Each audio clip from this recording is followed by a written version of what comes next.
Welcome to பண்ற study. நான் கார்த்திக் ராமச்சந்திரன் பேசுகிறேங்க. இன்றைக்கி நம்ம வரப்போகிற டிஎன்பிஎஸ்சி 2025க்கான இம்பார்ட்டன்ட் பிடிஎஃப் கம்பெரிஷன் தான் பார்த்துட்ருக்கோம்.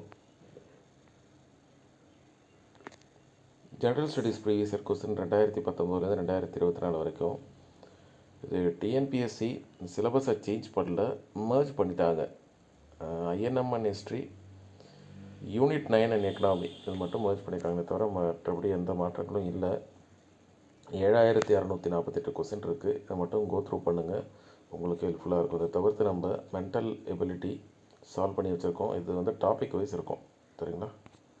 அடுத்து திருக்குறள் மட்டும் நம்ம தனியாக தான் எப்போவுமே ப்ரொவைட் பண்ணுறோம். அந்த ஜென்ரல் ஸ்டடீஸில் இருக்கிறதுல இருக்காது திருக்குறள்.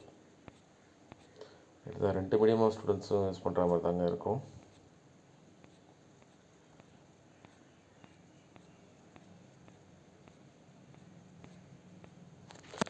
நீங்கள் குரூப் 1 ப்ரிப்பேர் பண்ணுறீங்கன்னா பொதுத்தமிழில் அவ்வளோக்கு இம்பார்ட்டன்ஸ் தேவையில்லை. But group 4 and group 2 prepare பண்ணுறீங்கன்னா பொதுத்தமிழ் அண்ட் மென்டல் எபிலிட்டியில் அதிகமாக மேக்ஸிமம் ஸ்கோர் பண்ண பாருங்கள். பொதுத்தமிழ் ப்ரீவியஸ் இயர் கொஸ்டின் ரெடி ஆகிட்டுருக்கு. Shortly we will update.